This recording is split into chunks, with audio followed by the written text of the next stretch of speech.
গাজায় যুদ্ধবিরতির আলোচনা থেকে হামাস দূরে সরে যাচ্ছে বলে জো বাইডেনের মন্তব্য, জোচ্ছুরি বলছে হামাস।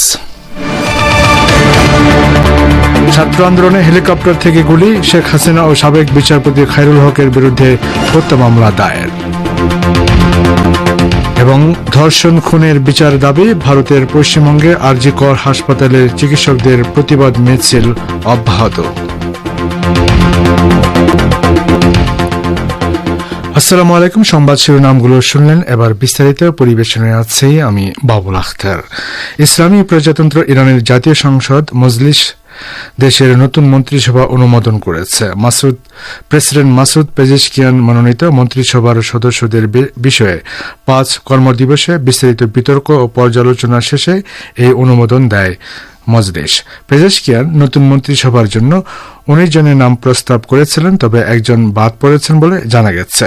তিনি সংসদের আস্থা অর্জনে ব্যর্থ হন। নতুন মন্ত্রিসভায় পররাষ্ট্রমন্ত্রী হয়েছেন আব্বাস আরাকচি। এর আগে তিনি হাসান রুহানি সরকারের সময় অন্যতম উপপররাষ্ট্রমন্ত্রী হিসেবে দায়িত্ব পালন করেছিলেন। 6 জাতিগোষ্ঠীর সাথে পরমাণু আলোচনার ক্ষেত্রেও তিনি বিশেষ ভূমিকা পালন করেন। প্রেসিডেন্ট হিসেবে শপথ নেওয়ার 12 দিন পর গত 11 আগস্ট নতুন মন্ত্রিসভার নাম প্রস্তাব করেন মাসুদ পেজেশকিয়ান।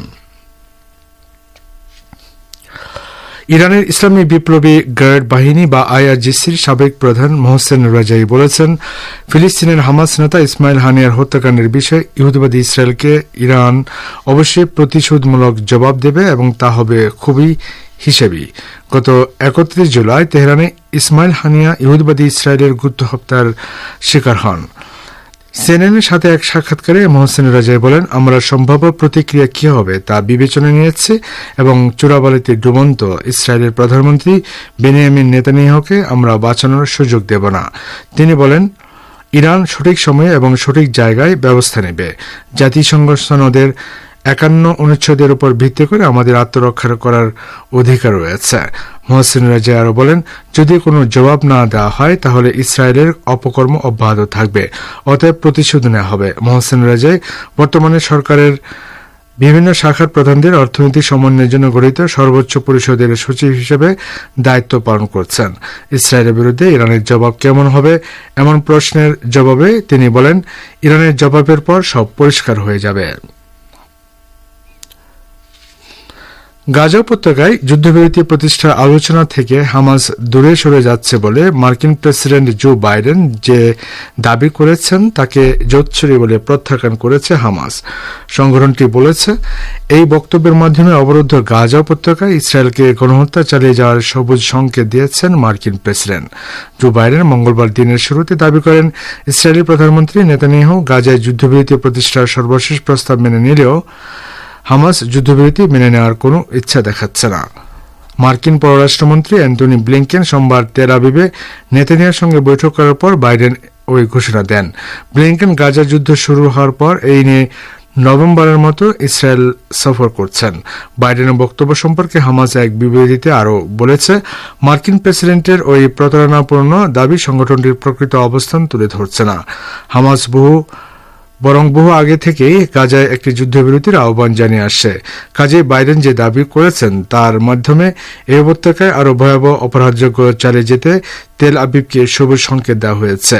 হামাস সুস্পষ্টভাবে বলেছে, বাইডেন গত জুন মাসে এক সংবাদ সম্মেলনে যুদ্ধবিরতির যে প্রস্তাব তুলে ধরেছিলেন হামাস তাতে পুরোপুরি সায় দিয়েছিল, কিন্তু সর্বশেষ যে প্রস্তাব তুলে ধরা হয়েছে তাতে আগের সেই প্রস্তাবে বহু পরিবর্তন আনা হয়েছে যা হামাসের পক্ষে মেনে নেওয়া সম্ভব নয়।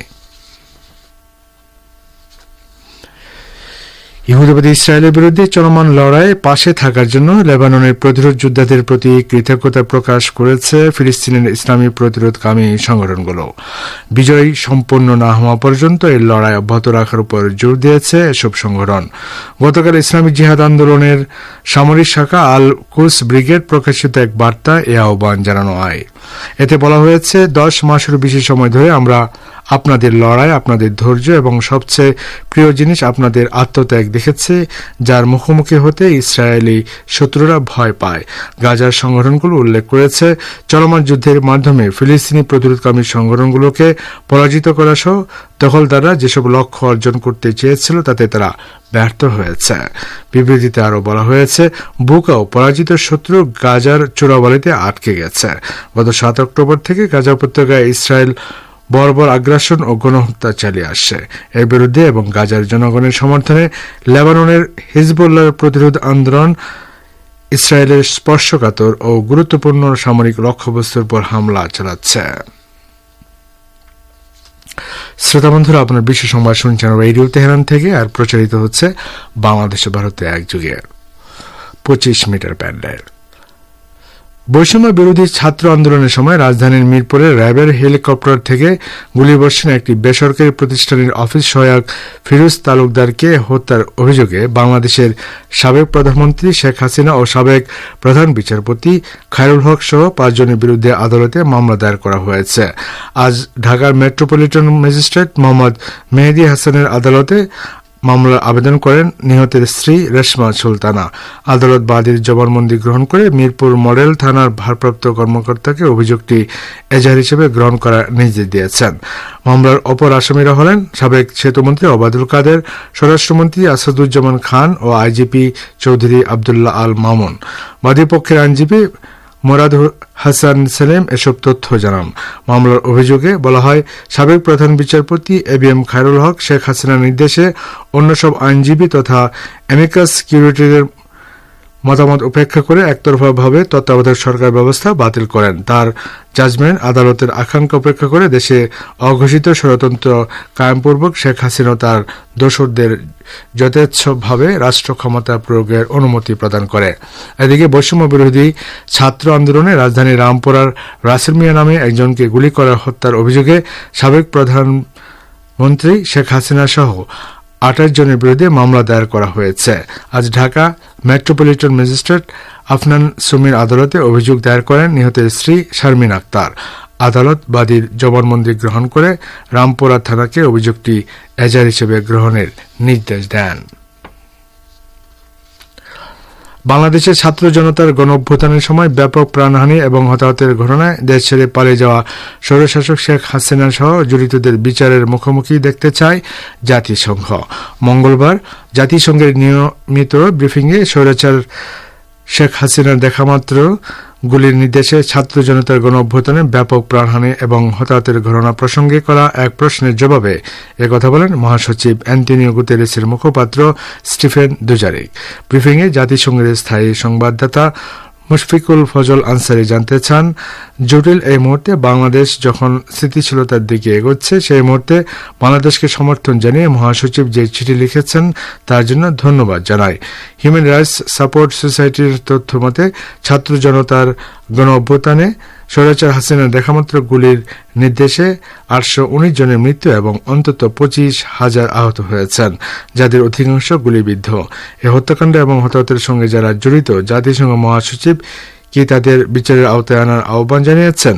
জবাবে দুজারিক বলেন, এই বিশেষ সংকটের শুরু থেকে আমরা দায়বদ্ধতার কথা বলছি। সহিংসতা, প্রাণহানি, রাজনৈতিক এবং মানবাধিকার লঙ্ঘনের মতো সবগুলো বিষয়কে জবাবদিহিতার মুখোমুখি করা প্রয়োজন। ভারতের পশ্চিমবঙ্গে আরজিকর মেডিকেল কলেজ হাসপাতালের চিকিৎসকের ধর্ষণ খুনের ঘটনার প্রতিবাদে ও বিচারের দাবিতে জুনিয়র ও সিনিয়র চিকিৎসকরা মিছিল করেছেন। আজ আরজিকরের আন্দোলনরত চিকিৎসকরা মিছিল করে স্বাস্থ্য ভবনে গিয়ে শান্তিপূর্ণ অবস্থান গ্রহণ করে। চিকিৎসকদের একটি প্রতিনিধি দল সেখানে কর্মকর্তা ও পুলিশের সাথে বৈঠক করেছেন।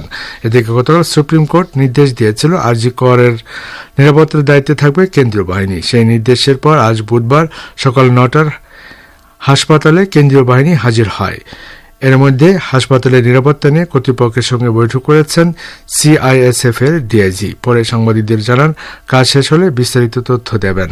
অন্যদিকে আরজিকর মেডিকেল কলেজ হাসপাতালের নতুন অধ্যক্ষ সরিতা পালের পদত্যাগের দাবি উঠেছে। নিরাপত্তা সহ বিভিন্ন বিষয় নিয়ে আলোচনা করতে অধ্যক্ষের সঙ্গে দেখা করা যাচ্ছে বলে অভিযোগ উঠেছে। নতুন অধ্যক্ষ আরজিকর হাসপাতালে তার কর্মক্ষেত্রে আসেন না, তিনি স্বাস্থ্য ভবন থেকে তার কর্মকাণ্ড পরিচালনা করছেন।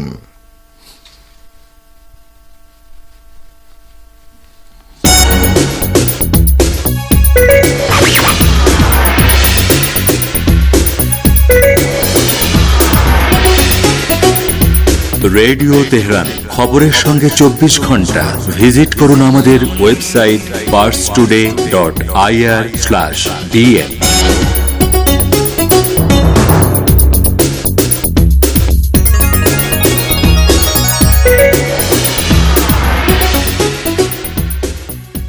আবারও ফিরছে বিশ্ব সংবাদে। ইহুদিবাদী ইসরায়েলের বর্বর সামরিক বাহিনী ইয়েমেনের পশ্চিমাঞ্চল হুদায়দা বন্দর নগরীতে বিমান হামলা চালিয়েছে। এতে অন্তত 3 জন বেসামরিক নাগরিক নিহত ও 90 জন আহত হয়েছেন, ইয়েমেনের স্বাস্থ্য মন্ত্রণালয় তথ্য দিয়েছে। মন্ত্রণালয়ের একজন কর্মকর্তা বলেন, গতকাল ইসরায়েল হুদায়দা নগরীর তেল সংরক্ষণাগার এবং বিদ্যুৎ কেন্দ্র লক্ষ্য করে হামলা চালায়। ইসরায়েলের সামরিক বাহিনীও বিমান হামলার কথা নিশ্চিত করেছে। ইয়েমেনের হুতি আনসারুল্লাহ আন্দোলনের একজন মুখপাত্র বলেছেন, গাজার প্রতি সমর্থন বন্ধ করার জন্য ইসরায়েল ইয়েমেনের উপর চাপ সৃষ্টির চেষ্টা করছে, তবে তা ব্যর্থ হবে। এর বিপরীতে এই হামলার জন্য ইসরায়েলকে মূল্য দিতে হবে বলে হুঁশিয়ারি উচ্চারণ করেন তিনি। এর আগে গত 20 জুলাই ইহুদিবাদী ইসরায়েল হুদায়দা নগরীর তেল সংরক্ষণাগার এবং বিদ্যুৎ কেন্দ্রে হামলা চালিয়েছিল। ওই হামলায় অন্তত 9 জন নিহত এবং 87 জন আহত হয়। ইয়েমেনের হুতি আনসারুল্লাহ আন্দোলনের প্রধান আব্দুল মালেক আল হুতি ওই হামলার প্রতিশোধ নেওয়ার অঙ্গীকার ব্যক্ত করেছেন। ইরাকের ইসলামী প্রতিরোধ যোদ্ধারা ইহুদিবাদী ইসরায়েলের গুরুত্বপূর্ণ সামরিক স্থাপনায় নতুন করে অভিযান চালিয়েছে। ইরাকের প্রতিরোধকামী সংগঠনগুলোর জোট পপুলার মোবিলাইজেশন ইউনিট বা পিএমইউ গতকাল এক বিবৃতিতে এই হামলার কথা নিশ্চিত করেছেন। পিএমইউ বলেছে, ইসরায়েলের উম্মুল রাশ বা এলাদ বন্দরের সামরিক অবস্থানে এই হামলা চালানো হয়। ফিলিস্তিনের অবরুদ্ধ গাজা উপত্যকায় ইহুদিবাদী ইসরায়েল গণহত্যার প্রতিশোধ এবং ফিলিস্তিনিদের প্রতি সমর্থনের অংশ হিসেবে ইরাকি যোদ্ধারা এই হামলা চালায়। এর আগেও ইরাকি যোদ্ধারা ইহুদিবাদী ইসরায়েলের বিভিন্ন সামরিক অবস্থানে হামলা চালিয়েছে। তারা বারবার বলছে, ইসরায়েল যতক্ষণ পর্যন্ত গাজা উপত্যকায় গণহত্যা বন্ধ না করবে ততক্ষণ ইরাক থেকে ইসরায়েলের গুরুত্বপূর্ণ অবস্থানগুলোতে হামলা অব্যাহত থাকবে। গাজা উপত্যকার আরেকটি স্কুলে ইহুদিবাদী ইসরায়েল বিমান হামলার তীব্র নিন্দা জানিয়েছে ফিলিস্তিনের ইসলামী প্রতিরোধ আন্দোলন হামাস। সংগঠনটি বলেছে, স্কুলগুলোতে আশ্রয় নিয়ে হাজার হাজার মানুষের উপর চালানো গণহত্যা প্রমাণ করে গাজাবাসীর বিরুদ্ধে ইসরায়েল পরিকল্পিত অপরাধযোগ্য চালাচ্ছে। ইহুদিবাদী ইসরায়েল গতকাল গাজার মুস্তফা হাফেজ স্কুলে বিমান হামলা চালিয়ে সেখানে আশ্রয় নেওয়া 12 জন অসহায় ফিলিস্তিনিকে হত্যা করে। এ সম্পর্কে হামাস এক বিবৃতিতে জানিয়েছে, ফেসিবাদী দখলদার সেনারা আমেরিকার পৃষ্ঠপোষকতায় গাজাবাসী ফিলিস্তিনি জনগণের বিরুদ্ধে গণহত্যা চালিয়ে যাওয়ার সিদ্ধান্ত নিয়েছে। এই অপরাধযজ্ঞের পূর্ণ দায়িত্ব মার্কিন প্রেসিডেন্ট জো বাইডেন প্রশাসনের উপর বর্তায়। হামাসের বিবৃতিতে বলা হয়, ফিলিস্তিনি জনগণের বিরুদ্ধে ইসরায়েলের সবচেয়ে রক্তাক্ত এই সামরিক অভিযান আমেরিকার পূর্ণ সামরিক ও রাজনৈতিক পৃষ্ঠপোষকতা ছাড়া সম্ভব ছিল না। আর এরই সঙ্গে শেষ করছি রেডিও তেহরান থেকে বিশ্ব সংবাদ। সঙ্গে থাকার জন্য অনেক অনেক ধন্যবাদ।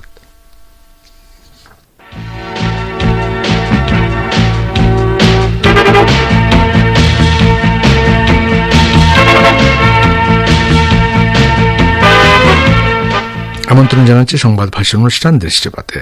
নিষেধাজ্ঞা উপেক্ষা করে নিশু মারো জাহাজে করে জাপানের তেল নিয়ে যাওয়ার দুঃসাহসিক ঘটনা। ইরান ও জাপানের যৌথ উদ্যোগে একটি উপনিবেশবাদ বিরোধী গল্প নিশু মারো।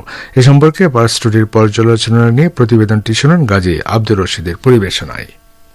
ইরানের তেল শিল্প জাতীয়করণ করার পর ব্রিটেন এক রাষ্ট্রীয় বিবৃতিতে ঘোষণা করে, যদি কোনো দেশ ইরানের কাছ থেকে তেল আমদানি করে তাহলে সেই দেশের বিরুদ্ধে কঠোর ব্যবস্থা নেবে লন্ডন। তবে জাপান ব্রিটিশ সরকারের এই আধিপত্যবাদী ঘোষণায় কান দেয়নি। পার্স টুডের আজকের এই নিবন্ধে আমরা ইরানের তেল শিল্প জাতীয়করণের সময়কার একটি ঘটনা তুলে ধরব, যখন নিশু মারো নামক জাপানি তেল ট্যাঙ্কারের কারণে তেহরান ও টোকিওর সম্পর্ক একটি নতুন উচ্চতায় পৌঁছেছিল।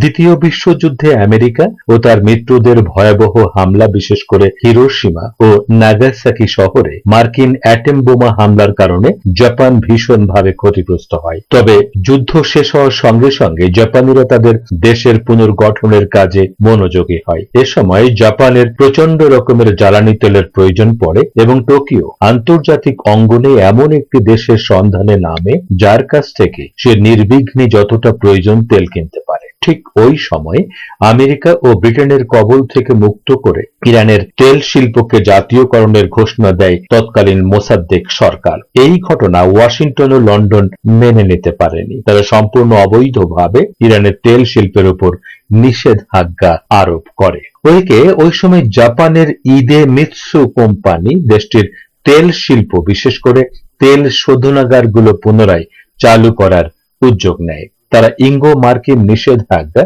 লঙ্ঘন করে ইরানের কাছ থেকে সরাসরি তেল আমদানি করার সিদ্ধান্ত নেয়। ইদেমিৎসু কোম্পানির মালিক এক্ষেত্রে কৌশল অবলম্বন করেন। তিনি ইরানের মোসাদ্দেক সরকারের সঙ্গে তেল কেনার বিষয়ে আলাপ করার জন্য সাংবাদিকের ছদ্মবেশে নিজের ছোট ভাই কেইসুকেকে ইরানে পাঠান। 1953 সালের 23 মার্চ জাপানি তেল ট্যাঙ্কার নিশুমারু 55 জন ক্রু সহ দেশটির কুবে বন্দর ত্যাগ করে। আনুষ্ঠানিকভাবে জাহাজটির গন্তব্য সৌদি আরব বলে ঘোষণা করা হয়, কিন্তু প্রকৃত পক্ষে এটিকে পাঠানো হয় ইরানের আবাদান বন্দরে। ইদেমিৎসু কোম্পানির তেল ট্যাঙ্কারটি পারস্য উপসাগরে মোতায়েন ব্রিটিশ যুদ্ধ জাহাজগুলোকে পাশ কাটিয়ে চলে আসে এবং 10 এপ্রিল ভোর রাতে ইরানের আবাদান বন্দরের 19 নম্বর জেটিতে নোঙর করে। জাহাজটি নোঙর করার সঙ্গে সঙ্গে পূর্ব পরিকল্পনা অনুযায়ী এতে তেল তোলার কাজ শুরু হয় এবং 2 দিনের মধ্যে ট্যাঙ্কারটিতে তেলে ভরে যায়। 15 এপ্রিল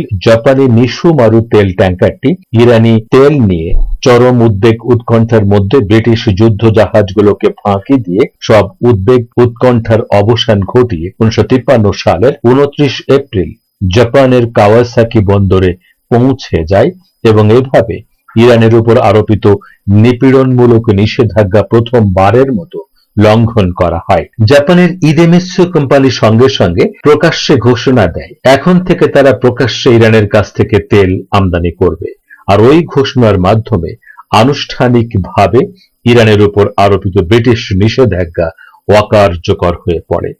ব্রিটিশ সরকার এ সময় দাবি করে ইরানের কাছ থেকে তেল কেনার অধিকার ব্রিটেন ছাড়া অন্য কোনো দেশের নেই। লন্ডন আন্তর্জাতিক আদালতে জাপানের ইদেমিৎসু কোম্পানির বিরুদ্ধে 2 দফা অভিযোগ দায়ের করে। প্রথম মামলার রায় ইদেমিৎসু কোম্পানির পক্ষে যায়। অবস্থা বেগতিক দেখে দ্বিতীয় অভিযোগটি প্রত্যাহার করে ইদেমিৎসু কোম্পানির কাছে ক্ষমা চায় ব্রিটিশ সরকার। এই ঐতিহাসিক ঘটনাটি নিশুমারু ঘটনা হিসেবে পরিচিতি পায়, যা ইরান ও জাপানের দ্বিপক্ষীয় সম্পর্কের ইতিহাসে একটি মাইল ফলক হয়ে রয়েছে।